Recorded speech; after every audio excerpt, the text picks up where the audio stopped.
화천대유 대주주 김만배 씨의 자금을 은닉한 것으로 알려졌던 측근 이한성 대표와 최우양 이사의 구속 여부가 오늘 결정됩니다. 검찰의 압박이 커지는 상황에서 민주당 비명계에서는 이재명 대표가 물러나야 한다는 얘기가 오늘 또 나왔죠. 물론 친명계의 반박도 있었습니다. 또 민주당이 뭉쳐야 한다고 연일 주장해온 박지원 전 국정원장의 복당이 오늘 최고위에서 보류됐는데요. 관련 소식까지 류정아 상황실장이 정리했습니다. 소란을 일으켜서 여러모로 송구스럽다는 말씀드리겠습니다. 그리고 법률적 판단을 떠나서 죄송하다는 말씀도 드리겠습니다. 그리고 향후 재판에 성실히 임하겠습니다. 네, 화천대유의 대주주 김만배 씨 구속기간 만료로 풀려났던 3주 전쯤 모습 지금 보셨습니다. 지금은 병원 중환자실에 입원을 한 상태죠. 지난 14일 극단적 선택을 시도하면서 스스로 목과 가슴을 수차례 찔렀는데 생명에 지장은 없는 상태라고 합니다. 국민의힘은 이 대장동 개발과 관련해서 성남도시개발공사 김문기 전 개발 1처장, 유한기 전 개발사업본부장 등 극단적인 선택을 했던 이런 다른 사례들을 들면서요. 민주당 이재명 대표가 직접 입장을 밝혀야 한다고 주장했습니다. 이재명 대표와 관련된 사람 4명이 이미 세상을 등졌고 또 이런 일이 벌어졌는데도 이재명 대표는 아무런 언급조차 없습니다. 같이 골프 치고 여행한 김문기 전 처장도 모른다고 하며 조문조차 하지 않은 비정한 지도자인 것은 알고 있으나 이번에도 모른 척하고 지나갈 셈입니까? 네, 김 씨의 행동에 대해서 민주당에서는요. 검찰의 책임을 물었습니다. 검찰의 압박 수사에 부담을 느꼈기 때문이다라는 건데요. 같은 대장동 패밀리인 김 씨와 남욱 변호사 진술 지금 엇갈리고 있는 상황이죠. 검찰은 김 씨를 압박하려고 은닉한 이 범죄 수익 환수에 나섰다 이런 분석 나왔습니다. 끔찍하리만큼 검찰이 이재명 대표 주변에 있는 사람들을 닥달하고 있기 때문이 아니겠습니까? 사람들의 그 목숨이 앗아가고 있는 그런 현상에 대해서 조금의 망설임이나 뭐 멈칫하는 것조차 없는 검찰의 모습을 보면서 저는 참 무섭다는 생각도 좀 들더라고요. 네, 김 씨가 극단적인 선택을 시도한 전후 상황 조금 의문스러운 대목들도 있는데요. 다시 한번 살펴보겠습니다. 김 씨는 지난 14일 새벽부터 오후까지 이렇게 여러 차례 자해를 시도했다고 합니다. 저녁 9시 50분쯤에 김 씨의 변호사가 119에 신고해서 병원에 옮겨졌는데요. 출동한 소방대원과 경찰에게는 내가 스스로 그랬다라고 직접 말을 했다고 합니다. 첫 자해 때부터 신고되기 전까지 약 20시간 동안 김 씨는 직접 운전을 해서 이리저리 이동을 했고 또 변호사와 통화를 하면서 이 신변을 비관하는 말을 했다고 하는데요. 검찰에 허위 진술을 하든지 내가 죽어야 끝이 나겠다. 뭔가를 진술해야 하는데 두렵다라고 한 것으로 알려집니다. 김 씨의 행동은 이 검찰과 이재명 대표에게 신호를 보낸 거다 이렇게 해석이 동시에 나왔는데요. 어떤 해석이 맞는지는 이 김 씨의 부상 때문에 미뤄진 다음 주 대장동 재판에서 진술을 봐야 할 듯합니다. 극단적인 선택을 하다가 금방 후회를 하고 그걸 단념했던 건지 아니면 극단적인 선택을 하려는 그런 그림을 보여주려고 했던 건지 진짜 극단적인 선택을 했다면 신경 변화가 있을 수도 있겠는데 변호사를 불렀다고 하니까 아직 그 정도는 아닌 것 같고 조금 더 두고 봐야 되겠다. 네, 검찰은 김 씨의 측근인 화천대유 이한성 공동대표 또 최우양 이사에 대한 대대적인 수사를 벌이고 은닉 재산 260억을 찾아냈죠. 두 사람은 이 김 씨가 극단적인 시도를 하기 전날 체포가 됐는데요. 두 사람은 그리고 극단적 시도를 한 뒤 어제 구속영장이 청구가 됐습니다. 오늘은 구속 전 피의자 신문이 있었는데 이르면 오늘 밤 구속 여부가 결정될 것으로 보입니다. 민주당 이재명 대표는 앞서 충청 지역 경청 투어에서 당원, 시민들과 활발히 소통을 이어갔다는 소식 제가 어제 전해드렸는데요. 김 씨의 극단적인 선택 시도에 대한 기자들의 질문에는 답변을 피했습니다. 검찰 수사가 조작이라고 비판해 오셨는데 그 연장수사에서 이번에 김만배 씨 극단적인 선택 시도한 거 관련해서 혹시 당에서는 검찰 강압 수사라고 얘기했는데 대표님 어떻게 보고 계실까요? 네, 이 대표의 사법 리스크에 대한 대응을 놓고 당내 설왕설래 오늘도 계속됐습니다. 비명계인 서른 의원이요. 지금이라도 당 대표를 내려놔야 한다고 또다시 주장했습니다.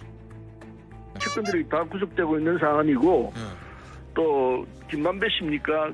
그 양반이 또 자해도 하고 그러니까 이재명 대표로서는 뭐 마음이 편하겠습니까? 나는 지금이라도 당대표를 내놓고 그리고 나는 내 혼자의 상황을 해도 당당하게 내가 이길 수 있다. 맹맹백백히 결백하다면 그렇게 할 수 있다고 생각합니다.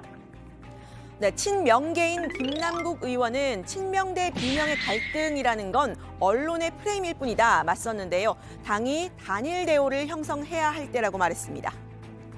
친명이냐 비명이냐 이렇게 하면서 언론의 갈라치기 기사가 팩트 기반한 것이 아니다. 지금은 야당으로서 지금 검찰의 야당 탄압과 그리고 또 윤석열 정부의 아주 무도하고 무차별적인 어떤 정치를 하고 있는 것에 대해서 단일 대오를 형성해서 정치를 해야 될 상황이라고 저는 보입니다. 네, 이런 논쟁 당분간은 좀 계속 될 것으로 보이는데요. 사실은 민주당원이 아니지만 이 대표를 중심으로 똘똘 뭉쳐야 한다고 주장하는 사람은 또 있습니다. 바로 박지원 전 국정원장인데요. 이재명 대표가 뭐 이게 보통뿐이 아니에요. 돈 하나 꼼짝 안 하고 저렇게 활동하는 걸 보면은 1610만 표를 받은 대통령 후보 77.77%로 당선된 당대표 지금 현재에도 자기 대권 후보로 1등 아니에요. 이런 분을 함부로 해서는 안 된다 이거죠. 네, 2015년 말에 탈당했던 박 전 원장, 최근 민주당 복당 신청을 했는데요. 오늘 오전에 이 당원 자격 심사위원회의 심사를 통과했다 이런 보도가 나왔습니다. 박 전 원장은 이미 문재인 정부의 국정원장으로서 최근 이 서해 공무원 피격 사건에 대한 검찰 수사까지 받고 있는 중이죠. 검찰이 정치 보복을 하고 있다, 야당 탄압을 하고 있다 이렇게 맞서고 있는 상황입니다. 저는 거듭 말씀드리지만 삭제 지시를 하지 않았습니다. 또 삭제라는 것을 알지도 못했습니다. 제가 문재인 대통령이나 서훈 안보실장으로부터 삭제 지시도 안 받았지만은 저도 우리 국정원 직원들에게 그러한 지시를 한 적이 없습니다. 네, 그런데 이 박 전 원장의 6년 만에 복당, 오늘 오전 최고위 문턱을 넘지 못했는데요. 최고위원들 간의 의견차가 커서 결정을 보류했다고 합니다. 과거에 말하자면 이 탈당과 복당에 대해서 이해찬 당대표 시절에 당헌 당규를 엄격하게 마련해 놓은 게 있었는데 그러한 정신에 비춰봤을 때 좀 더 신중하게 결정을 내려야 되는 거 아니냐라고 하는 견해. 네, 박 전 원장의 복당을 강하게 반대한 건 정청래 최고위원이다 이런 보도가 나왔는데요. 친명계는 당의 자원을 모두 가용해서 대응해야 한다 이렇게 복당을 찬성했지만요. 정 최고위원은 당에 분란을 일으킨 책임을 물어야 하고 당 내홍을 일으킬 수 있다라고 주장한 것으로 알려집니다. 여기서 이 두 사람의 악연 좀 살펴보고 가려고 하는데요. 20대 총선 당시로 거슬러 올라갑니다. 박 전 원장은 안철수 의원과 함께 당시 국민의당을 창당했었죠. 민주당의 폴이라고 할 수 있는 호남 지역을 거의 싹쓸이했습니다. 이런 바람을 사전에 감지했던 김종인 당시 민주당 비대위원장은 이른바 친노, 친문의 색채를 빼는 것을 민주당의 과제로 삼았는데요. 이때 정청래 최고위원 공천에서 탈락해서 총선에 출마하지 못했습니다. 김종인 대표 체제 아래 첫 현역 물갈이 명단을 공개했습니다. 관심이 쏠렸던 정청래 의원은 컷오프 탈락에 고배를 마셨습니다. 정 의원은 이른바 86그룹 출신의 당내 강경파 의원으로 분류됩니다. 네, 결정적인 계기는 2017년 대선이었던 듯한데요. 박 전 원장은 안철수 당시 대선 후보의 선대위원장을 맡아서 매일 아침 당시 문재인 후보를 비판하는 역할을 했습니다. 이른바 문모닝이죠. 이때 당시 감정이 단단히 상했던 듯한데요. 문재인 전 대통령이 대통령에 당선된 뒤에는 대선 운동 당시에 불거졌던 국민의당 재고 조작 사건 검찰 수사를 받았죠. 핵심 피의자에게 구속영장이 발부가 됐는데 박 전 원장은 머리 숙여 용서를 바란다라는 글을 올렸습니다. 이때 정 최고위원은요, 이 글을 공유하면서 기름 바른 미꾸라지 박지원을 용서하시겠습니까? 라는 글을 올리기도 했는데요. 여기까지가 지금으로부터 5년 전의 일입니다. 박 전 원장은 최근 안 의원과 함께 탈당했던 과거에 대한 후회를 여러 차례 밝힌 바 있습니다. 어차피 김대중 대통령이 장당했고 혼이 베낀 그런 민주당이고 저 자신이 안철수 신당으로 나갔던 것이 제 인생이나 정치 역정의 큰 실수였다. 아, 실수였다? 그렇죠. 제가 잘못했죠. 네, 이재명 대표는 대선 후보 시절에 이른바 탈당파에 대한 대통합, 대사면을 공언을 하면서 당시 국민의당 인사들이 대거 복당하기도 했는데요. 박 전 원장의 경우에는 당시 당적이 없는 국정원장 신분이라서 복당을 신청하지 않았습니다. 소위 통합을 한다면 선거 과정에서 하느냐, 선거 후에 하느냐, 이것도 사실 논쟁거리잖아요. 가능하면 선거 과정에서 그런 연합을 해낼 수 있다면 훨씬 더 낫지 않을까, 그런 기대는 하고 있죠. 네, 복당 여부 좀 더 지나가 봐야 알 것 같고요. 최근 대두된 김경수 전 경남지사의 사면 복권 문제 역시 당내 단합의 문제로 바라보는 시선들 있죠.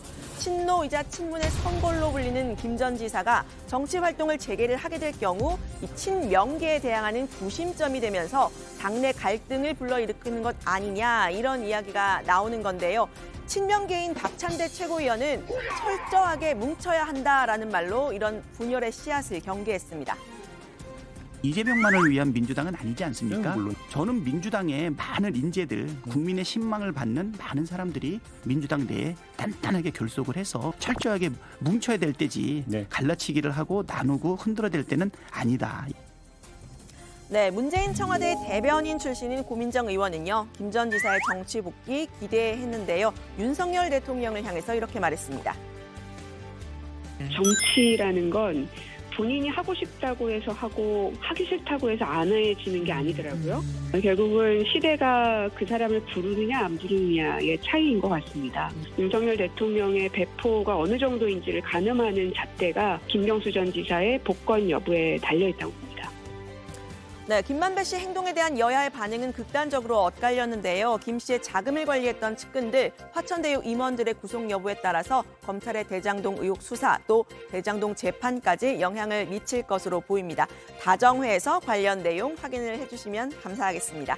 오늘 발제는 이렇게 정리합니다. 김만배 극단 선택 시도에 이재명 대표가 책임져야, 아니면 검찰 닥달 때문, 박지원 전 원장 복당 보류,